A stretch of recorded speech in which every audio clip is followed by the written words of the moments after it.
দর্শক, জাতীয় রাজস্ব বোর্ডের কর অব্যাহতি তুলে নেওয়ার বিষয়ে বিস্তারিত আলোচনার জন্য আজ আমাদের সঙ্গে যুক্ত হয়েছেন ইউনাইটেড ন্যাশনাল ইউনিভার্সিটির অর্থনীতি বিভাগের বিভাগীয় প্রধান ডক্টর মোহাম্মদ ওমর ফারুক। আপনাকে স্বাগত স্টার স্টুডিওতে। আপনাদের দর্শক, থ্যাংক ইউ।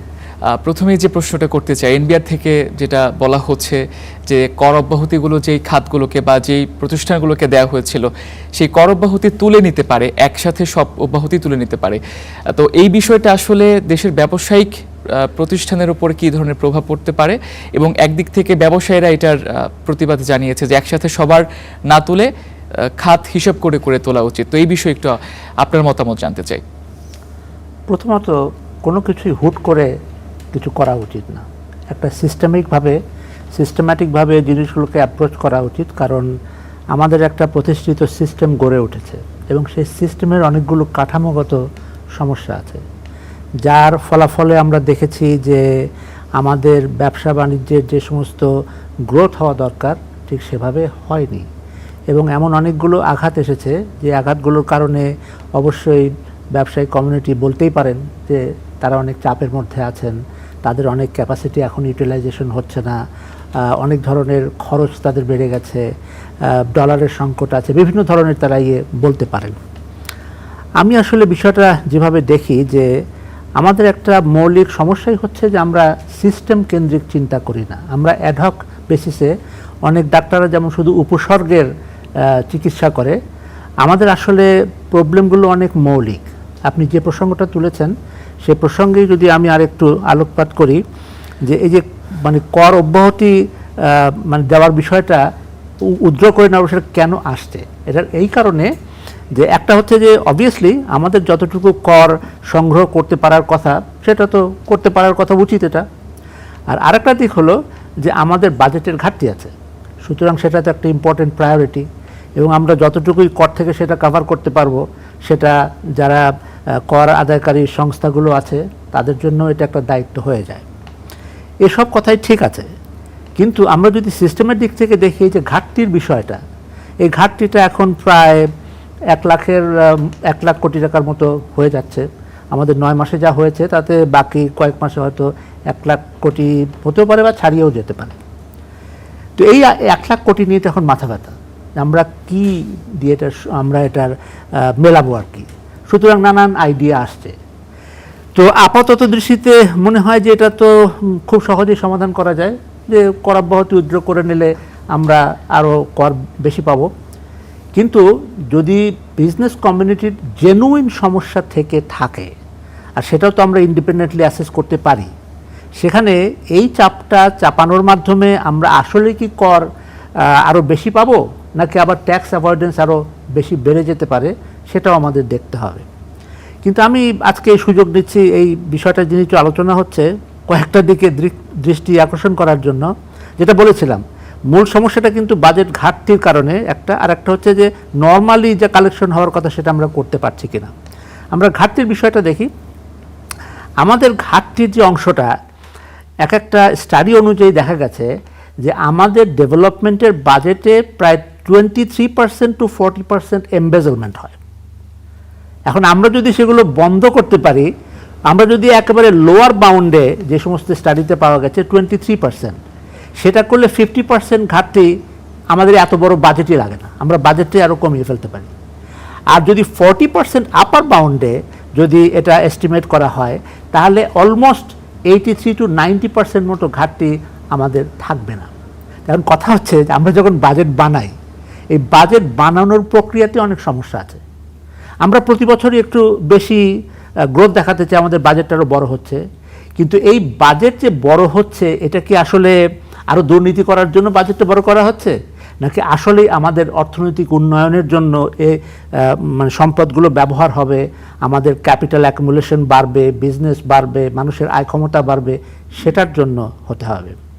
একইভাবে এই যে যারা কর অব্যাহতির কথা প্রস্তাব তুলছেন, বিশেষ করে এনবিআরের পক্ষ থেকে, এটাও একটা ইন্টারেস্টিং আলোচনা। তার কারণ হচ্ছে যে সিপিডির একটা স্টাডি আছে, সেখানে দেখা গেছে যে এই ভ্যাট ইভেশন এবং উইক এনফোর্সমেন্টের কারণে প্রায় 1,80,000 কোটি টাকার মতো আমরা কর আদায় করতে পারছি না।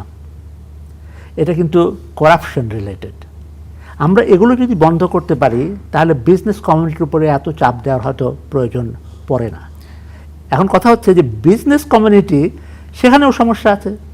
তারা যেখানে কর দেওয়ার কথা তারা ঠিকমতো দেয় না, তারা যেখানে অল্প পয়সা দিয়ে কম কর দিতে হয় সেটার যদি সুবিধা নেয় তাহলে এটা একটা সিস্টেমিক প্রবলেম হয়ে যায়।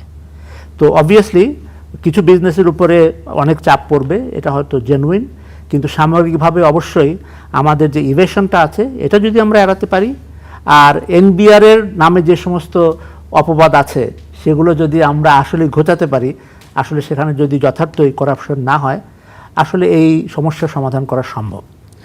আমরা বিগত সময়ে যেটা দেখতে পেরেছি, মানে এ যাবৎকালে যা দেখেছি যে বিভিন্ন শিল্পকে নিরাপত্তা দেওয়ার জন্য এই কর অব্যাহতিটা দেয়া হতো। তো এখন যদি সেই শিল্পগুলোর উপর থেকেও, আমি বিশেষ করে বলতে গেলে মাঝারি এবং ক্ষুদ্র যে শিল্পগুলো রয়েছে সেখান থেকেও যদি এই কর অব্যাহতিটা তুলে নেওয়া হয়, তাহলে এই শিল্পগুলোর উপরে কী ধরনের প্রভাব পড়তে পারে? স্বাভাবিকভাবেই তাদের এখন খরচ বেড়ে যাবে এবং তারা কতটুকু মুনাফা করতে পারবে, টিকতে পারবে, এ বিষয়ে অবশ্যই আমাদের আসলে ভালো করে খতিয়ে দেখা উচিত। এটা শুধু আমাদের, এটা কর সংগ্রহকারী আর করদাতা, এটা আসলে দুটো পক্ষ মনে হলেও জাতি হিসাবে তো আমরা একটা পক্ষ। এবং যারা বিজনেস করবে তাদের যেমন কিছু ফ্যাসিলিটি দরকার যাতে করে তারা আরও উপরে উঠতে পারে, এটা তাদেরও দায়িত্ব। তারা যেন ঠিকমতো কর দেয় যাতে করে দেশের জন্য যে সমস্ত সম্পদগুলো ব্যয় হওয়া দরকার, যেটার বেনিফিশিয়ারি তারাও, সেটাও যেন হতে পারে। আবার যারা সরকারি প্রতিষ্ঠানের দায়িত্বগুলো পালন করেন তাদেরও দুর্নীতিমুক্তভাবে কাজ করা দরকার, যাতে করে ওই যে কাউকে ছাড় দিয়ে অল্প মানে কর দিয়েই তাদের ছাড় দিয়ে দেওয়া হলো, যাতে করে করটা সংগ্রহ হলো না, এতে করে জাতির ক্ষতি হয়, রাষ্ট্রের ক্ষতি হয়। সুতরাং আমরা যদি এভাবে দেখি যে আমরা সবাই মিলে আমাদের ভূমিকাটা পালন করতে হবে, তাহলে এটা কিন্তু আসলে খুব বড় সমস্যা না। আমাদের বড় সমস্যা হচ্ছে এই কারণে যে ব্যবসায়ীদের স্বার্থ একরকম, সরকারির স্বার্থ একরকম। সাধারণভাবে এটা যখন না মিলে তখন যেমন সমস্যা, যখন এটা মিলে যায় সেটাও সমস্যা, কারণ সেটা হয় রাষ্ট্রের ক্ষতির মাধ্যমে। এটা হওয়া উচিত না। আপনি একটা বিষয় এখানে ইঙ্গিত দিচ্ছিলেন যে অনেকের অনেক বড় একটা অঙ্কের কর, সেটা হচ্ছে সামান্য কিছু অঙ্কের মাধ্যমে সেটা ধামাচাপা দেয়া যায়। তো এই বিষয়ে একটু বলতে চাই যে এনবিআর এর উপরে প্রত্যেক বছরে বাজেটের একটা টার্গেট থাকে এবং বাজেটটাকে অ্যাচিভ করতে হয়, টার্গেটটাকে অ্যাচিভ করতে হয়। তো সেখানে প্রত্যেক বছরে দেখা যায় একটা ঘাটতি থাকে।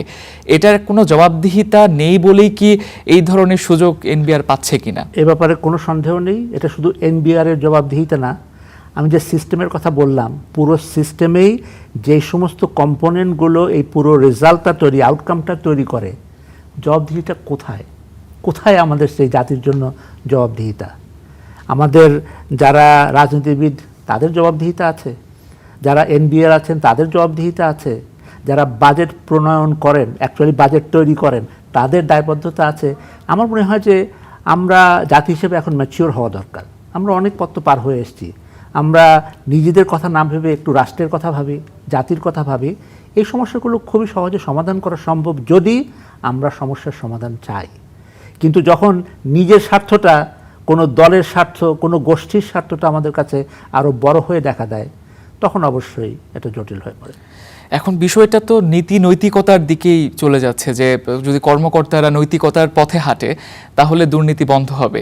যদি না হাঁটে, সেটা যদি কোনো শাস্তির বিধান বা কোনো যদি রেগুলেশনের মধ্যে আনার জন্য কী ধরনের ব্যবস্থা সরকারের নেওয়া উচিত? ওই বিড়ালের গলায় ঘণ্টা বাঁধবে কে? সমস্যাটা তো এখানেই, যে যেখানে যেখানে এনফোর্সমেন্ট হওয়া দরকার, কর আদায়কারী প্রতিষ্ঠান এনবিআর, তারা যদি কর আদায় করতে গিয়ে সমস্যা দেখে, তাদের হাতে তো এনফোর্সমেন্ট মেকানিজম আছে, কিন্তু তারা এগুলো অনেক সময় এমনভাবে ব্যবহার করে যেখানে করার দরকার সেখানে তারা করে না, আর যেখানে আসলে হয়তো ছোটোখাটো কিছু বিষয় আছে তারা দেখায় যে আমরা অনেক কিছু করছি। সুতরাং অবশ্যই এখানে এনফোর্সমেন্ট দরকার এবং প্রত্যেকটা লেভেলেই এনফোর্সমেন্ট দরকার। এই এনফোর্সমেন্ট হয়নি বলেই আমরা এমন একটা সিস্টেম তৈরি করেছি যে সিস্টেমের হাতে জাতি এখন জিম্মি। আমরা আশা করছি যে নতুন যে পরিবর্তন এসেছে, নতুন সরকার এসেছেন, আরও দায়িত্ববোধের সঙ্গে আমরা নিজেদেরকে এমনভাবে চালাবো যাতে করে জাতির স্বার্থ, জাতির কল্যাণ, এটা যেন আমরা সবচেয়ে উপরে রাখি। আপনাকে অসংখ্য ধন্যবাদ আজকে আমাদেরকে সময় দেওয়ার জন্য। আপনাকে, আপনার দর্শকদেরকেও। দর্শক, জাতীয় রাজস্ব বোর্ডের কর অব্যাহতি তুলে নেওয়ার বিষয়ে বিস্তারিত আলোচনা করছিলেন। আমাদের সঙ্গে আজকে যুক্ত ছিলেন ইউনাইটেড ন্যাশনাল ইউনিভার্সিটির অর্থনীতি বিভাগের বিভাগীয় প্রধান ডক্টর মোহাম্মদ ওমর ফারুক।